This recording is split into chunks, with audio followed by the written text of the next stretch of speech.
Kemudian kita akan sambung kuliah kita yang telah lalu, yang telah kita tinggalkan pada bulan yang lepas ya. Dan kita dah melalui dua kuliah yang dulu. Kuliah yang pertama kita berkongsi tentang sejarah perkembangan ilmu fiqh secara ringkas, secara amat ringkas ya. Walaupun ada banyak fasa-fasa di sana, tapi saya hanya memfokus kepada fasa pada zaman Rasulullah SAW. Kemudian saya sentuhlah sikit pada fasa-fasa yang lain, orang kata apa, secara ringkas ya. Briefly ya. Kemudian kuliah yang lalu saya berkongsi tentang sumber ilmu fiqh saya rasa, di mana saya masuk tentang sumber yang pertama. Saya sentuh dulu tentang sumber yang tidak disepakati, kerana sumber fiqh ni ada dua, sumber yang disepakati dan sumber yang tidak disepakati ya. Saya sentuh dulu sumber-sumber yang tidak disepakati. Yang saya sentuh hari itu uruf, itulah adat setempat ya. Uruf ni memang memainkan peranan, walaupun saya hanya sebut hari itu contoh tentang kenapa ulama berselisih pendapat berkaitan jamak dan qasar dari sudut jaraknya ya, kerana uruf tu sendiri. Perkataan musafir dalam Quran dan hadis Nabi tidak ada orang kata apa, tidak ada satu makna yang khusus ya. Jadi ia lebih merujuk kepada huruf orang Arab pada waktu itu, di mana bila mereka keluar membawa pakaian, makanan atau seumpamanya, maka ia sudah dianggap musafir ya. Walaupun jaraknya hanya maybe satu marhalah saja. Sebab tu ulama dalam hal ni ada banyak pendapat. Ada kata satu marhalah, ada kata dua marhalah, ada kata tiga marhalah, ada kata setengah marhalah bahkan. Setengah marhalah boleh jamak qasar. Dulu pensyarah saya Dr. Adil Mahdi from Egypt, daripada Mesir. Kita orang pergi berkemah daripada UAE hanya ke Uluyang saja, less than 50 km. Anda ingat 35, 36, mana dah 40 km ya. Dia dah jamak dan qasar, less than one marhalah. Dia lah, kita taklah jamak qasar ya. Saya ingat masa itu saya 4 tahun pertama di matrikulasi ya, after SPM. Kita tak tahu menang lagi kan. Oh, rupanya ada juga ulama yang kata macam tu ya. Kerana sumber ni masing-masing ya. Ada sudut yang tidak disepakati, ada satu sumber yang disepakati, saya boleh sentuh lagi. Tapi tak apa, because saya kongsi tadi dengan Haji nota saya ya. Jadi saya ingat dia dah kongsi dengan jemaah, saya akan baca nota ini. Dan memang saya baca nota ini di mana-mana ya. Dan ada surah yang print nota ni. Dia print macam ni, A4 size. Macam ni lah. Ini saya print sikit sebab sebenarnya saya ada dua nota. Ini nota saya yang latest. Nota yang lama memang sudah di buku kan, ada buku tu. Nota yang baru saya belum buat apa-apa lagi. Saya belum print ya. Saya ada buat dua nota yang baru, satu fiqh muamalah dan satu fiqh ibadah. Fiqh muamalah saya sempat print semalam di kedai printer, saya sempat buat. Tapi saya buat A3. Saya biasa saya buat A3. Tapi tuan-tuan jangan buat A3 sebab very small, kecil sangat. Buat A4 ya. Tulisan besar-besar, senang nak baca kan. Mata semua kan ada rabun-rabun. Sedap cakap kat orang ustaz. Pasal ustaz pun rabun juga. Kadang nak baca kat jemaah buka spek tengok gitu. Tapi kalau besar-besar susah nak bawa pula lah, nak buat yang kecil ya. Yang A3. A3 ni separuh pun, separuh lebih sikit. Macam tu lah ya. Baik. Tapi kalau tak nak print pun tak apa. Sebab janji tuan-tuan simpan dalam handphone. Boleh tengok, boleh rujuk ya. Ataupun print satu simpan, tak ada syarat buat mereka surah, saya faham. Janji ada dalam handphone tuan-tuan. Masing-masing ada smartphone belaka kan? Kan ada lagi yang tak pakai smartphone. Kalau pakai tiga-tiga supang lagi ke? Tak ada kot, semua ada smartphone dah hari ni kan. Okey, baik. Isi kandungan ya, mukaddimah, kitab taharah, kitab solat, kitab jenazah, kitab puasa dan kitab i'tikaf ya. Jadi secara amnya kitab-kitab ibadat yang akan kita pelajari ialah 6 kitab keseluruhannya ya. Dimulai dengan mukaddimah ya. Dan kita dah mukaddimah hari itu 2 kuliah ya. Baik, mukaddimah ini adalah bab yang pertama sekali, introduction. Dalam introduction ada 5 perkara yang basic. Sebenarnya ada banyak ya. Because di university, introduction to fiqh dia panggil al-madkhal ila al-fiqh al-islami, introduction to Islamic jurisprudence. Ia ada satu subjek yang khas, a very specific subject. Mukaddimah yang kita belajar ni sebenarnya satu subjek yang asing. Tak belajar fiqh lagi, belajar mukadimah aja. Belajar definisi fiqh, kepentingan fiqh, bidang fiqh, sumber fiqh, adab fiqh dan sejarah perkembangan ilmu fiqh sekurang-kurangnya. Tapi tak apalah ya, sebab kita daripada awam, kita hanya sentuh-sentuh saja. Jadi mukadimah saya notakan di sini ada 6 ya, sepatutnya ada 7, satu lagi sejarah, tapi saya tak masukkan. Pertama ialah definisi kepada fiqh. Ini tak sentuh lagi. Saya ikut flow buku ni lah ya. Sumber dia ujung, nanti bila kita sampai kat sumber, saya akan sentuh balik yang kita belajar kuliah yang lepas. Ini saya ikut turutan dalam nota ni, sebab malam ni saya dah start baca nota ni. Pertama dalam mukadimah ialah definisi fiqh. Apa maksud definisi? Pentakrifan. Setiap benda mesti ada definisi, dan para ulama tidak akan membahaskan sesuatu perkara melainkan didefinisikan. Sebab itu dalam mana-mana bab, ibadah baik, muamalah baik, definisi ialah satu benda yang daruri, kemestian. Walaupun sekadar kita baca saja, kita lalu saja, kita nukil saja, tidaklah kita berbicara secara panjang lebar. Sebab definisinya hanya sekadar kita nak tahu apa benda yang kita nak belajar ni. Dia hanya nak memberi kita gambaran am dan tasawur awal tentang apa kita nak belajar. Melainkan kalau kita belajar linguistik, belajar bahasa, memang dia bahas satu-satu. Sebab ilmu definisi pun sebenarnya satu ilmu yang besar juga. Hatta ulama-ulama kita dulu, umpama Al-Imam Al-Jurjani rahimahullah, dia ada satu kitab yang besar, nama dia At-Ta'rifat, The Definition. Definition tu satu ilmu yang lain.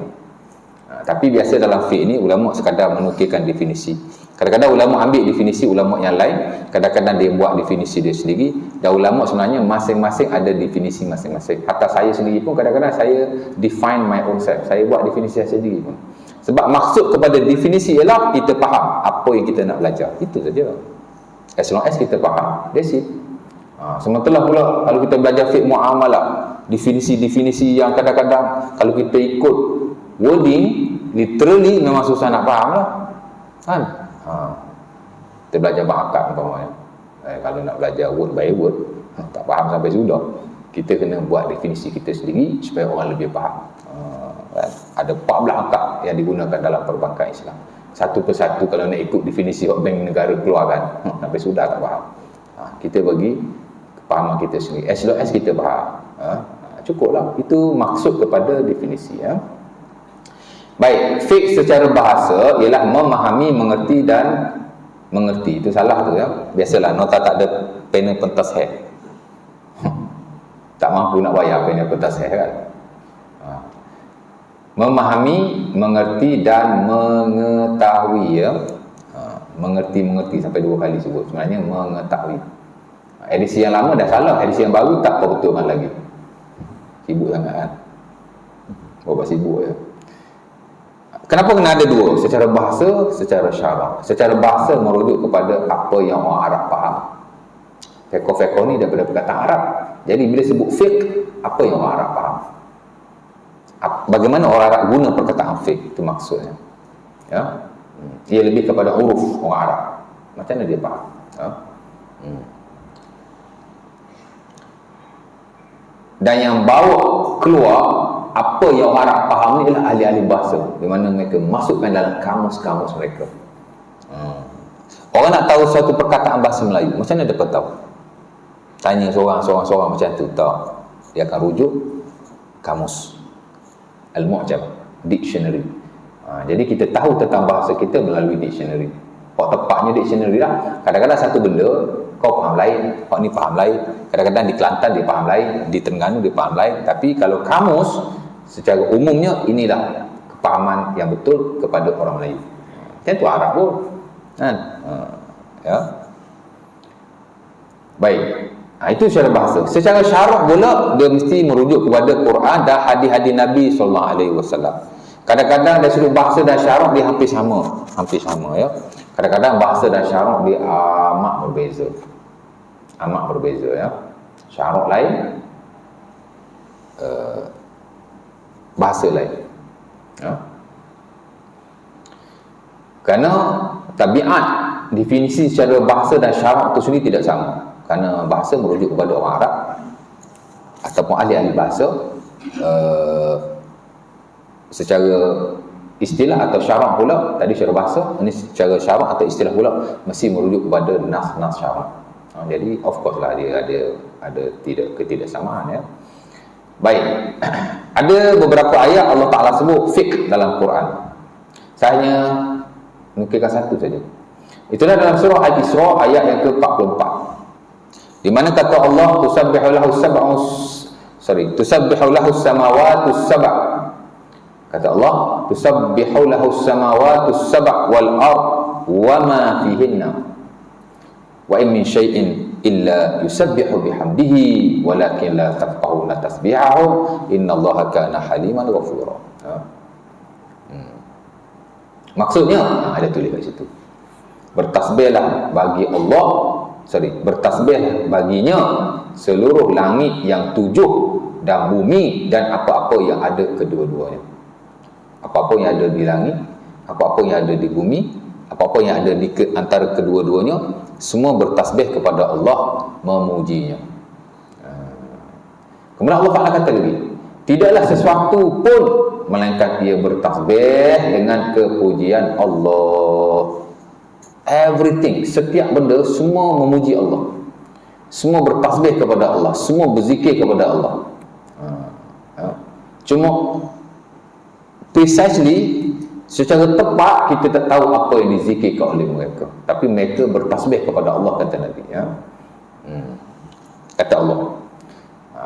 Dan dalam hadis Nabi pun, Nabi ada meriwayatkan bahawa makhluk-makhluk bertasbih kepada Allah ya. Kita tak tahu mereka bertakbir ke, mereka tahmid ke, mereka apa bentuk zikir mereka. Tapi yang disebut dalam Quran ialah mereka bertasbih. Itu juga disebut dalam hadis-hadis Nabi SAW. Adapun selain bertasbih kita tidak tahu. Ya, tapi secara umumnya makhluk lain juga berzikir. Pokok kayu, batu batan, semua semua berzikir pada Allah Subhanahu Wa Taala. Semua bertasbih kepada Allah Subhanahu Wa Taala. Ya, memuji Allah dengan kepujiannya. Itulah maksud tasbih. Memuji Allah dengan kepujiannya. Kerana Allah Subhanahu Wa Taala amat suka dipuji. Sama ada kita mensucikannya, sama ada kita mengagungkannya, sama ada kita membesarkannya, tak kisah. Janji Allah Ta'ala suka dipuji ya. Semakin kita memuji Allah, semakin disukai oleh Allah. Sebab tu zikir-zikir Rasulullah dipenuhi dengan puji-pujian. Subhanallah, Maha Suci Allah. Alhamdulillah, segala puji bagi Allah. Allahu Akbar, Allah Maha Besar. Itu paling basic. Subhanallah. Ada panjang sikit. Subhanallah wa bihamdihi adada khalqihi wa ridha nafsihi wa zinata arsyihi wa midada kalimati. Sahih Muslim daripada Juwairiyah. Panjang sikit.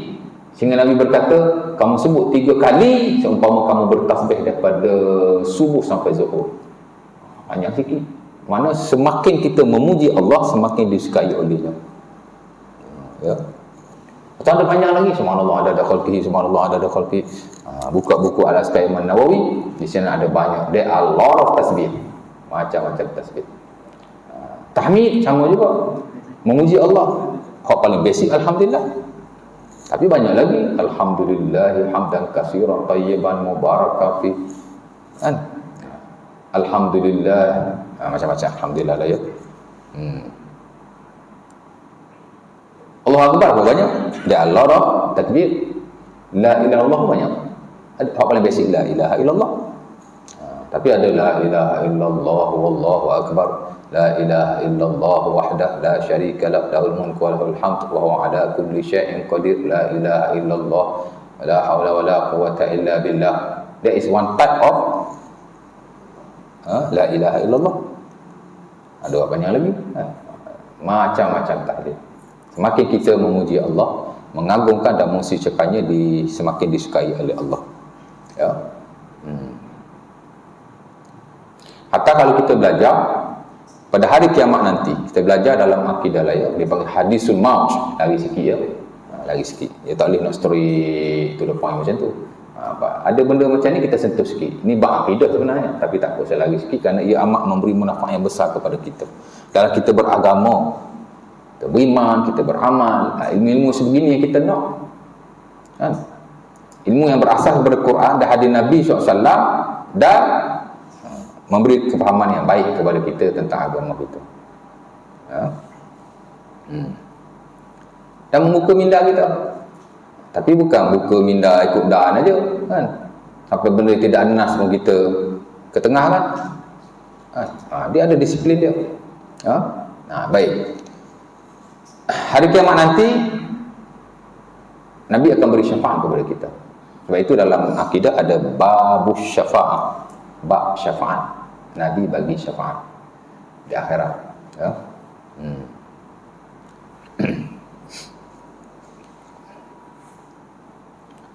Saya tanya tuan-tuan, tak tahulah tuan-tuan belajar akidah kan.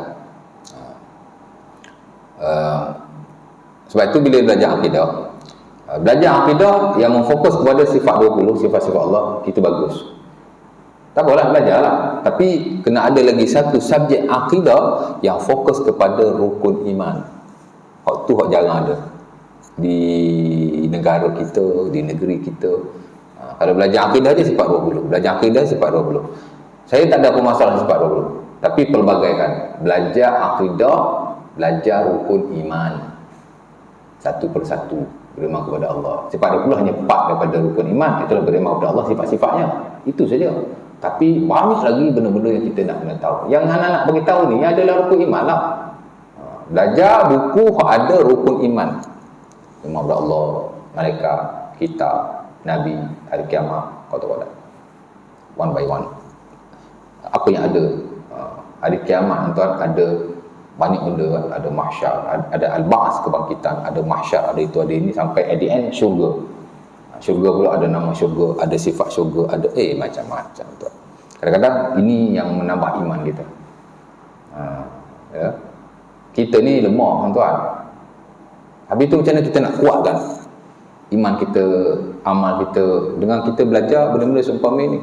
Sebab tu Allah Ta'ala dia wahyukan kepada Nabi, antara tujuannya setengah-setengah benda seumpama ini dia nak memotivasikan kita.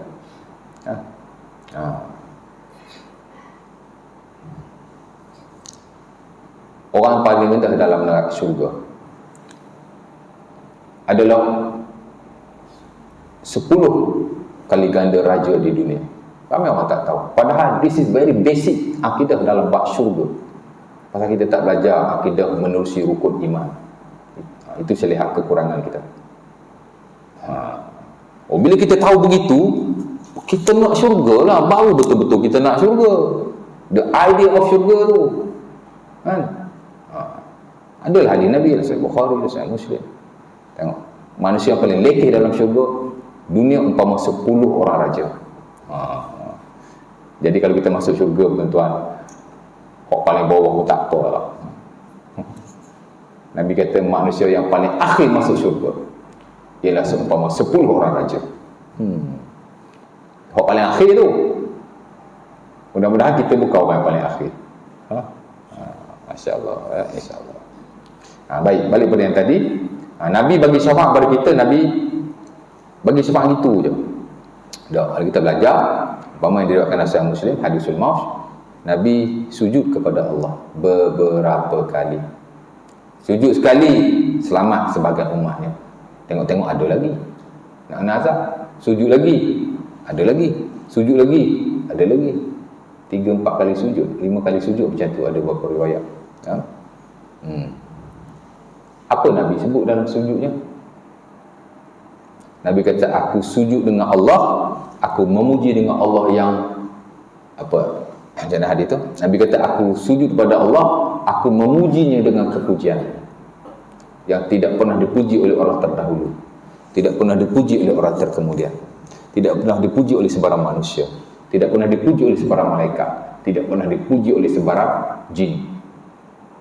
Nabi bagi, Allah Ta'ala bagi kehormatan kepada Nabi untuk memuji dia dengan suatu pujian yang tak pernah dipuji oleh sesiapa pun. Dan Nabi kata, lam yahduruni yaum, aku sendiri pun tak tahu apakah lafaz dan bentuk aku memuji Allah. Itu Tuhan kita, ya. Semakin kita memujinya, semakin disukainya. Tapi hari ini kadang-kadang orang cuba untuk nak memasyhurkan benda yang tidak melibatkan memuji Allah bila berzikir. Saya tak anti zikir Allah, Allah. Saya tak anti langsung. Kerana saya faham. Dalam perbahasan fiqh, ada ulama kata harus, ada ulama kata bid'ah atau tidak boleh. Ya. Tapi saya tak dapati mereka mengafdalkan. Yang afdalkan ada dalam aliran tasawuf yang melampau, dia afdalkan. Inilah zikir yang membawa kita kepada Allah. Bila kamu sebut subhanallah, kamu hanya memuji Allah. Kalau bila sebut alhamdulillah, bila kamu sebut subhanallah, kamu hanya bertasbih kepada Allah. Satu sifat je. Bila kamu kata alhamdulillah, kamu hanya memuji Allah. Satu sifat je. Bila kamu kata Allah Akbar, membesarkan Allah. Satu. Tapi bila kamu kata Allah, Allah, dia sudah menghimpunkan ke semua sifat-sifat Allah. Siapa yang kata begitu? Kamu sebut nama Allah je, kamu tak sebut sifat Allah pun. Semakin memuji dan mengagungkan Allah, semakin disukai oleh pendapat ni datang daripada Ibn Arabi dalam bukunya, kemudian dikembangkan tasawuf-tasawuf terkemudian tanpa dalil. Soal nak sebut Allah, no problem. Tapi dari sudut kepentingan zikir tidak ada sama sekali. Puji Allah, subhanallah ataupun alhamdulillah. Itu yang disebut oleh Allah al-baqiyatus salihah. Sebab tu kita zikir subhanallah, subhanallah, subhanallah after semayang. Jangan sekali-kali tinggal. Tak ada syarat kita baca tatkala semayang. Kita nak bergerak dahulu, go for it. Allah kata fa idza qudiyatis shalah fantashiru fil ard. Bila kamu dah habis semayang, beredarlah kamu ke muka bumi. Dapat duduk bagus, tapi kalau nak beredar, that is fine. Tapi masih membacanya. Pasal Nabi kata la yakhibu fa'iluhuna. Nasihat Muslim daripada Ka'ab bin Uzzah, Nabi kata orang yang mengamalkannya tidak akan kecewa sama sekali. Saya tak pernah tinggal tuan-tuan. Saya semayang seorang ke, saya semayang berjemaah ke, saya baca lepas semayang ke, saya baca tengah bawa kereta ke, every time 5 times a day saya akan baca zikir. Pasal kita beriman la yakhibu qailuhunna, tidak akan kecewa orang yang membacanya. Dan ibadah zikir yang paling ringan, yang mudah-mudahan kita anggap boleh menyelamatkan kita. Dosa kita ni banyak, ibadah kita yang besar-besar tidak banyak. Semayang berapa sen je kita semayang, puasa berapa banyak kita semayang in a year, dalam setahun. Agak puasa Ramadan je. Jadi ibadah yang ringan seumpama ini yang penting. Ya. Ibadah zikir ni berat ustaz. Siapa kata berat? Ringan saja ya. Yang berat tu pasal kita mengada-ngada. Jadi beratlah. Baik. Jadi Allah Taala kata semuanya bertasbih kepada Allah, tetapi kamu tidak memahaminya. Itu poin saya. Taufiknya tadi akidah. Walakin la tafqahuna tasbihahum. Saya tak masukkan nas Quran di sini kerana nak menjimatkan space. Dia sebenarnya PowerPoint. Saya di universiti, kita orang pakai presentation PowerPoint. Lepas tu saya beri nota PowerPoint dan saya belum tukar kepada Word. Kalau fiqh muamalah, saya dah tukar kepada Word. Fiqh ibadah belum lagi, pasal busy. Ataupun buat-buat busy. Tak ada nak tukar. Malak pun ya juga. Kan? Orang buat master 2 tahun, saya buat master 4 tahun. Bukan kerana lembab, tapi kerana membizikan diri. Tapi tak apalah, as long as siap. Orang buat PhD 4 tahun, ada member tu buat 7 tahun. Ya? Ada seorang askar baru-baru ni, 7 tahun tuan-tuan, baru siap PhD. Okeylah siap. Ada orang 10 tahun. Tak kisah lagi. Walakin la tafqahuna, tetapi kamu tidak mengetahui, memahami, mengerti. Itu maksudnya tafqahun daripada fiqh. Kata dasar dia fiqh. Itu poin saya. Boleh nampak tak?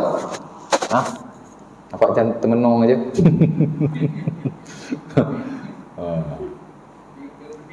Tengah pening. Tak apa. Selu-selu ya. Selu-selu. Haji nasib baik ingatkan saya tadi semalam. Baguslah Haji, saya boleh pujilah Haji, efisien. Malam tadi Haji ingatkan saya. Ada banyak surau yang tak ingatkan Ustaz. Dia ingat dia dah bagi monthly schedule. Ustaz ingatlah. Saya selalu tersalah surau. Keluar rumah darah kepala dan nak pergi surau ni. Pergi-pergi rupanya surau lain. Keluar rumah, pergi masjid belah kiri, rupanya masjid belah kanan. Ngangam sampai masjid tu 10 minit nak isyak pada muka. WhatsApp lah ingatkan Ustaz. Ustaz lupa. Saya keluar rumah, saya duk faham Jumaat ketiga, padahal Jumaat kedua. Jumaat ketiga saya di Masjid Subang. Jumaat kedua saya di Masjid Kuang. Rumah saya di tengah-tengah. Buat macam mana? after sembahyang sunat kan, saya sembahyang sunat dulu masuk tandas, keluar dah ada ustaz. Nasib lah. Baru terfikir, ya Allah ya Rabbi, aku tersalah surau. Dia bawa kereta cepat-cepat. Sibuk dia nak call, ustaz kat mana, ustaz kat mana? Saya tersalah surau lah ya. Hari ni hampir-hampir. Kalau Haji tak WhatsApp saya ke surau Al-Falah di Subang juga. Surau tu dia lepas PKP baru nak start. Jadual dia memang hari Rabu kedua dulu sebelum ni. Jadi dia buat Rabu keempat. Hari ni Rabu keempat kan. Nak okey je, saya buat poster lagi dia. Dah lah bila Haji WhatsApp tadi, saya WhatsApp balik minta maaf. Saya dah ada deal dengan surau lain. Saya hantarlah yang Haji WhatsApp saya tu screenshot hantar dia. Kalau Haji tak WhatsApp, saya ke sana jawabnya. Yang sini tertunggu-tunggu. Aduh. Tapi dia kata tak apa, kita jumpa bulan depan. Cik baik ya. Baik. Jadi tafqahun ya. Ada lagi ayat lain umpama dalam surah Hud, ayat 91 pun sama juga. Nabi Syuaib dia berhadapan dengan kaumnya dan kaumnya sering memperlekehkannya. Ada banyak ayat Quran. Boleh rujuk surah Hud. Ya. Ada banyak conversation, perbualan antara Nabi Hud dan kaumnya. Antaranya yang merujuk kepada fiqh ialah ayat yang ke-91 dalam surah yang sama di mana kata kaumnya kepada Nabi Hud, qalu ya Syuaib ma nafqahu katsiran mimma taqul wa inna lanaraka fina dha'fan. Ya. Dha'fan ke dha'ifan ayat tu wa inna lanaraka fina dha'ifan, sorry. Qalu ya Syuaib ma nafqahu katsiran mimma taqul wa inna lanaraka fina dha'ifa laula rahtuka la rajamnaka wa ma anta alaina bi'aziz. Kaum Nabi Syuaib dia sering memperlekehkan Nabi Syuaib. Itulah perangai pengikut-pengikut Nabi terdahulu. Tak ingat semua orang ikut Nabi ke? Tak. Ya. Dalam tafsir dikatakan orang yang ikut Nabi Nuh alaihissalam, walaupun dikatakan itu daripada Israiliyat. 1000 tahun Nabi Nuh beriman, hanya 40 orang saja yang ikut. Ya. Hatta kalau kita lihat ada hadis sahih dalam Sahih Muslim, Nabi menyatakan bila dibangkitkan esok dihimpunkan para Nabi. Ya. Ada Nabi yang ada umat yang besar, Rasulullah lah, dan beberapa Nabi yang lain. Ada Nabi yang ada hanya beberapa kelompok saja. Ada Nabi yang hanya ada beberapa orang sahaja, dan ada Nabi laisa ma'ahu ahadun, tak ada seorang pun pengikut dia. Masya Allah. Jadi kita lihat betapa susahnya dakwah Nabi-Nabi terdahulu. Sama juga dalam konteks hari ni tuan. Tak senang ke nak mengajar macam saya. Okeylah, setengah tempat okey, macam surau tuan-tuan ni everyone is open minded, niat nak belajar, ni dah kira ramai, bagus kan. Tapi ada setengah tempat jemaah yang kurang, tapi okey lagi kan. Ada setengah tempat ustaz boleh bantah kan.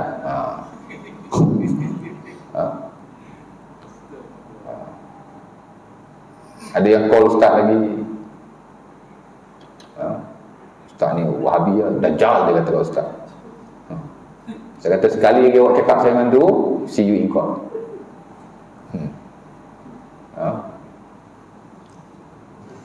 Suka dia ya.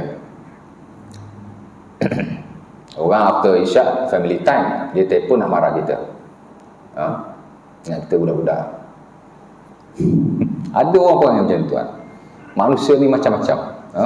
Ada yang after kuliah panggil saya kat situ, marah-marah saya. Surau lain lah, surau tuan-tuan, that's good, very good. Surau lain. Saya tak kisah orang nak bantah saya. Orang even kalau tak setuju pun, itu perkara biasa. Nanti kita akan belajar dalam adab fiqh. Kita akan belajar ya. Tapi jaga adab ya, jaga tutur kata, jaga adab ya. Jangan suka-suka saja mengeluarkan kata-kata kesat kepada sesiapa pun. Itu bukan ajaran Islam. Even you tak suka, boleh cakap elok-elok kan. Tapi jangan sampai kita memaki hama atau seumpama. Tidak amat, tidak bagus sekali ya. Jadi Syuaib kata, qalu ya Syuaib ma nafqahu katsiran mimma taqul. Wahai Syuaib, ma nafqahu katsiran mimma taqul.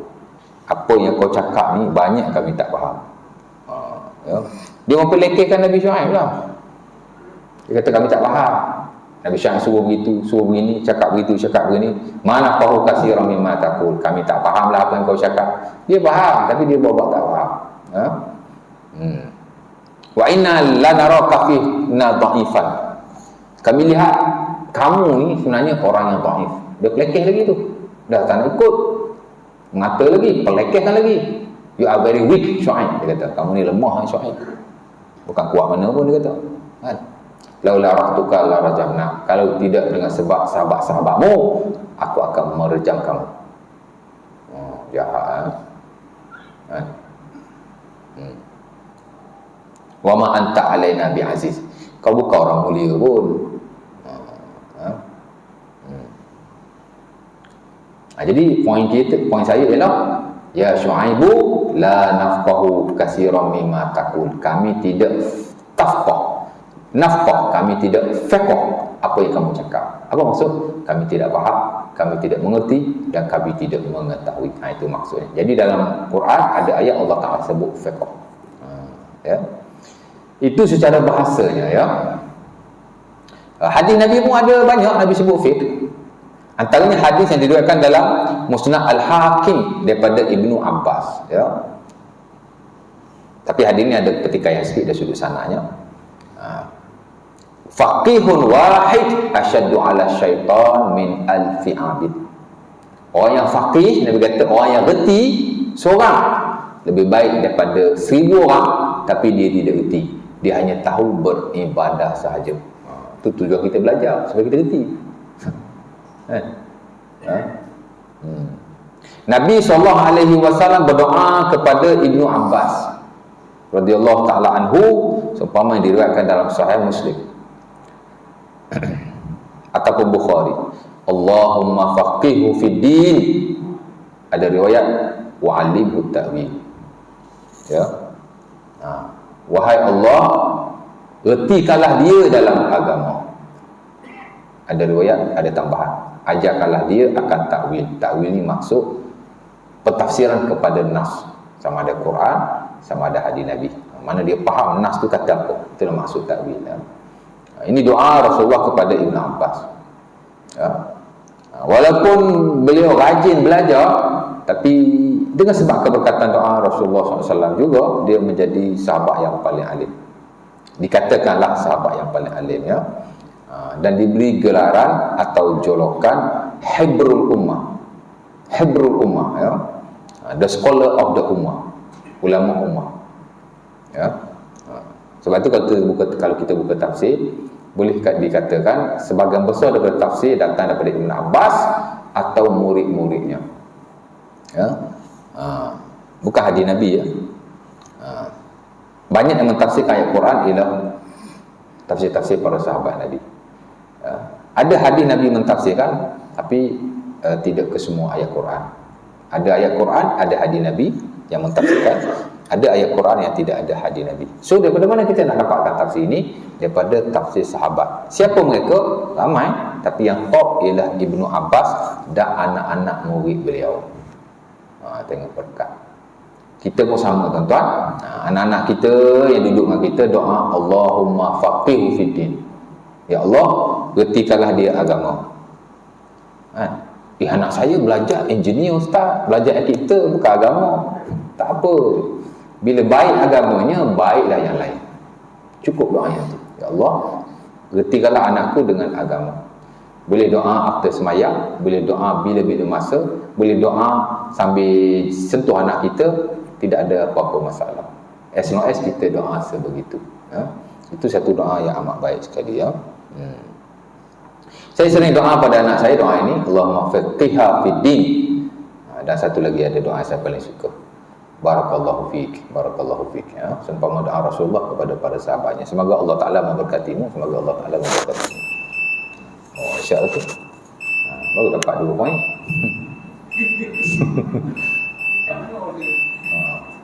Tak apa, azan dulu kita sambung. Ya. Hari ni anak dia bawa ke jalan jauh. Bawa ke Gatri. Pusing ke mana-mana entah. Mungkin nak elak kancing. Memang hari ni yang kereta agak banyak. Ikut waste ha. Kalau tak ikut waste dia biasa dia bawa ikut NKBE. Tapi hari ni saya tak tahu pasal apa dia bawa aku elit. Dia bawa aku Stadium Shalam. Bismillah.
تشرة القامة محمدا وسيلة الفضيلة وابعث مقام المناسب وعدته اللهم إني أسألك العافية في الدنيا والآخرة آمين رب العالمين.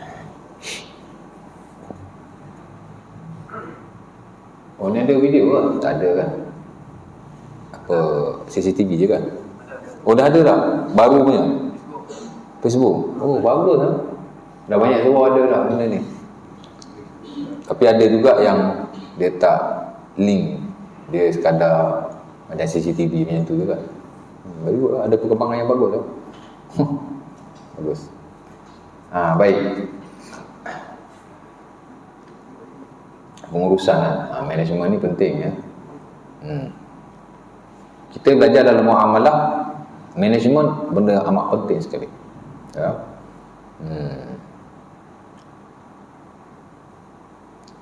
Masjid di tempat saya dah diambil alih oleh Jaiz sejak 5 atau 6 tahun yang lalu. Last sesi saya timbalan Nazir. Tapi kerana pengurusan akhirnya masjid kita tapi diuruskan oleh Jabatan Agama. Kita sendiri tak boleh nak takbir masjid kita. Memang saya timbalan Nazir, tapi saya orang yang kuat menentang pengurusan pada waktu itu. Betulkah akaun, betulkah itu, betulkah ini? Sampai saya bergaduh dengan pengurusi, bergaduh dengan ADK SU Bendahari, kerana saya melihat memang manajemen agak teruk lah ya. Terutama kewangan lah ya. Sama lah yang lain. Jadi bila pengurusan cantik, masjid pun dapat membangun dengan baik, belajar pun selesa ya. Baik, itu secara bahasa. Fiqh merujuk juga kepada sesuatu ilmu secara am. Contohnya fiqh jihad merujuk kepada ilmu jihad. Fiqh lughah merujuk kepada ilmu bahasa. Fiqh sirah merujuk kepada ilmu sirah. Fiqhul handasah merujuk kepada fiqh engineering. Fiqhul tib merujuk kepada fiqh perubatan. Kalau dulu-dulu bila sebut fiqh, dia hanya merujuk kepada ilmu fiqh. Mana belajar hukum akam, sembahyang, puasa, zakat, haji. Kalau muamalah, jual beli, gadai, berlabuh, macam tu lah ya. Tapi hari ini perkataan fiqh telah diguna secara meluas. Ilmu ni sentiasa berkembang tuan-tuan. Penggunaan istilah juga sentiasa berkembang sesuai dengan perkembangan manusia itu sendiri. Kan? Kalau dulu orang jual beli, tukar barang dia, barter system. Dia panggil fiqh bai'ul muqayyadah. Kau bagi barang, aku bagi barang. Hari ni hampir tidak ada, walaupun masih dilakukan. Kawan saya selalu tukar kereta dengan kawan dia, suka-suka je. Sebab tu jumpa dia asyik tukar kereta je. Kejap pesona, kejap wira, kejap dia tukar. Punya orang muda suka tukar-tukar kereta ya. Mereka tak sayang kereta ya. Kan? Kereta saya jadi tu dah 15 tahun. Kalau minta tukar, sorry saya takkan tukar. Sayang kan. Legend tu. Dia tukar. Itu dia panggil sistem barter. Tapi hari ni macam-macam. Kan? Bukan sekadar duit dengan barang macam tu. Ada online, ada macam-macam kan. Berkembang. Benda ni Islam bagi keluasan ya? Boleh berkembang sepesat-pesatnya. Sama juga dalam penggunaan istilah-istilah ilmu, boleh berkembang sepesat-pesatnya ya? Hari ni semua menggunakan istilah fiqh. Kalau ilmu perubatan, fiqhut tib, science of medication ya. Kalau ilmu engineering, fiqhul handasah, the science of engineering. Ya, perkataan fiqh sudah digunakan secara meluas. Kalau ilmu sirah, fiqhus sirah. Ini kita fiqh ke kita sirah ni? Bukan kita fiqh, kita sirah. Dia hanya menggunakan istilah fiqh saja sebab fiqh merujuk kepada ilmu. Perkataan fiqh itu makna dia ilmu. Dalam bahasa Inggeris science. Science of sirah, science of engineering, science of medication, science of itu, science of ini. Dia guna fiqh ya. Ini zaman sekarang. Tak ada halangan sama sekali ya. Itu secara bahasa dan secara am. Kemudian secara istilah atau syarak pula, saya tutup yang ni kot. Fiqh ialah, ini secara syarak ya, mengetahui hukum hakam syarak yang amali, yang diperolehi menerusi dalil-dalil syarak dan prosesnya ialah menerusi ijtihad. Ya. Key point dia ialah pertama hukum syarak. Bila sebut fiqh, ia melibatkan hukum. Kita belajar fiqh nanti belajar hukum je. Hukum je ya. Kerana kita memang tidak boleh melakukan sesuatu perkara melainkan kita tahu hukumnya. Ni wajibkah? Ni sunnatkah? Ni haramkah? Ni makruhkah? Ni haruskah? Dan kesemua perbuatan kita memang ada kelima-lima hukum ini. Dia tak terlepas daripada kelima-lima hukum ini. Sebab itu disebut sebagai hukum taklifi, hukum mukallaf.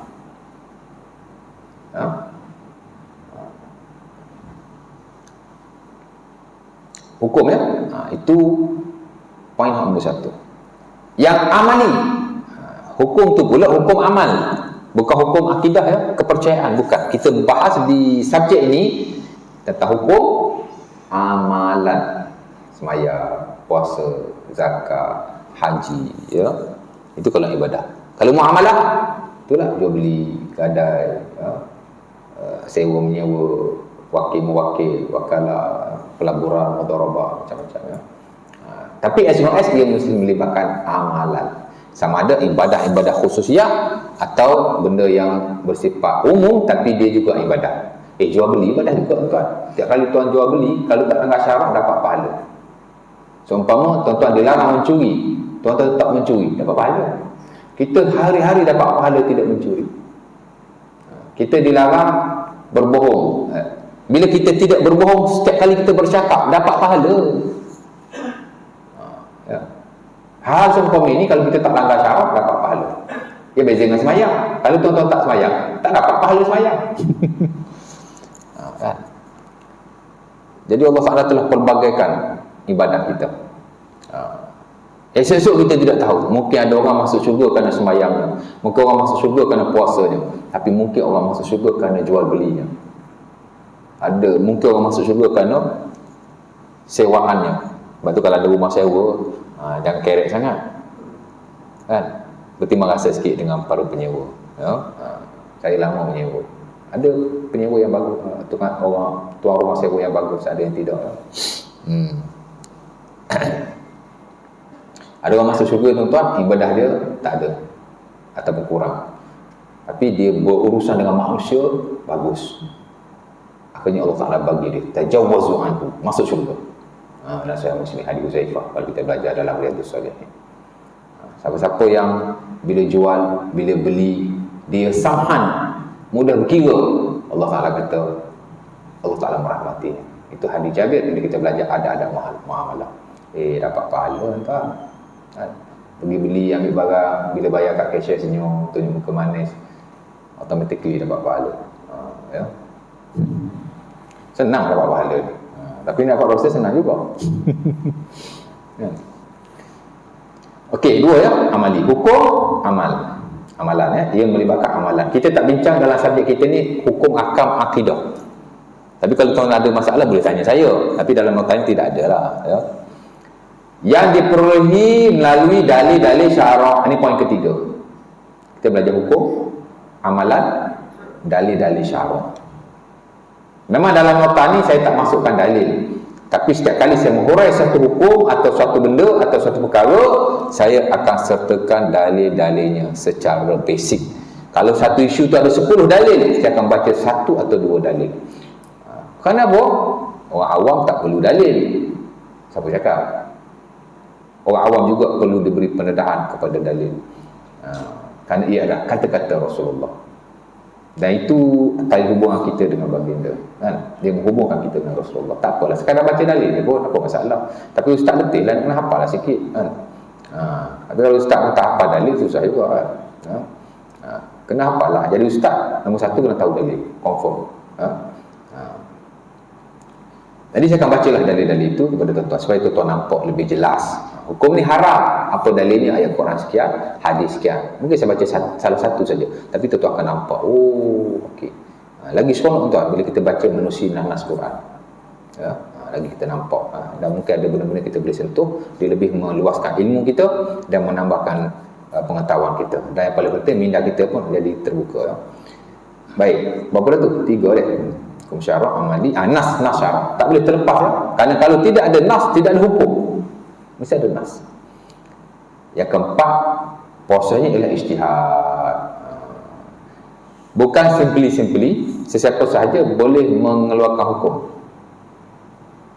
Dia mesti melalui proses ijtihad, dan orang yang boleh berijtihad hanya mujtahid. Oh, letih ustaz. Mana ada orang sekarang macam Imam Syafi'i, Imam Ghazali, Imam Ahmad Ibn Hanbal, Imam Abu Hanifah. Tak semestinya. Ya. Mufti kita di Selangor dan AJK fatwanya adalah mujtahid. Dalam konteks hari ni nak cari mujtahid macam Imam Syafi'i memang tak ada dah. Kan? Dan begitu juga mufti-mufti dan AJK mereka di peringkat setiap negeri. Mereka adalah mujtahid. Ya. Sebab itu mungkin kalau kita sendiri ada tak suka, ada tak setuju dengan sebagian fatwa yang dikeluarkan oleh mana-mana negeri, ya, itu hak individu. Tapi kita kena hormati fatwa-fatwa yang dikeluarkan oleh institusi agama ini. Saya banyak kali pergi diskusi fatwa. Walaupun ada benda saya tidak setuju, saya sampaikan supaya benda itu dibincangkan. Tapi adab nak kena jaga, ya. Dan manusia takkan sepakat dalam semua hal. Kita tengok tangan kita, ya, tangan kita ni ada 5. Kita ukur dia sama panjang belaka tak? Tak sama panjang kan? Ya. Pasal apa tak sama panjang, ya? Pasal apa 5 saja? Pasal tak 10? Itu saya tak tahu. Tapi kenapa tak sama panjang? Kalau sama panjang belaka atau sama pendek belaka, tak sama dengan genggaman kita. Tak sama. Itu yang kita belajar di masa psikologi. Ilmu nafs. Ya, kekuatan kita ni tidak sama. Apa kaitannya? Kenapa ada kepelbagaian dalam pensyariatan ibadah? Tak kisahlah dalam Islam ke, dalam bukan Islam ke, dia ada ibadah macam-macam kan. Macam kita Islam ada sembahyang, ada puasa. Spiritual ni dipelbagaikan, diversified. Kenapa? Macam tangan kita. Dengan sebab jari kita tidak sama panjang, menghasilkan satu kekuatan yang lebih baik berbanding jari kita yang sama panjang atau sama pendek. Sebenarnya ada kajian menunjukkan sedemikian. Sama juga dari sudut specialty kita, ada ibadah yang pelbagai, menguatkan lagi kerohanian kita. Ya.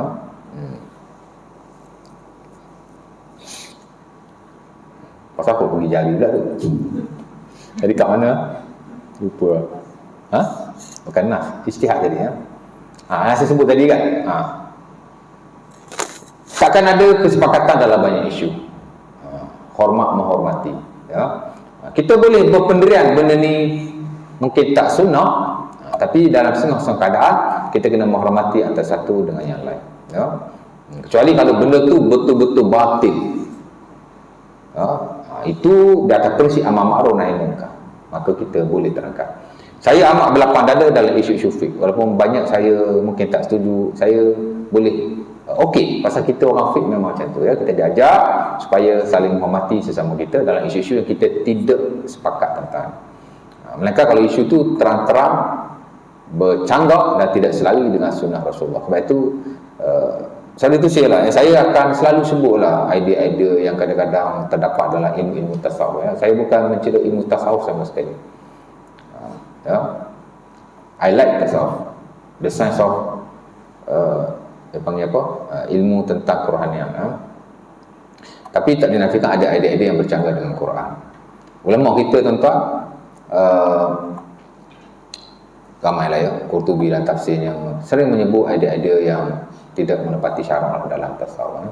Itu perkara biasa. Tapi jangan memusuhi ilmu tasawuf, itu ilmu kerohanian.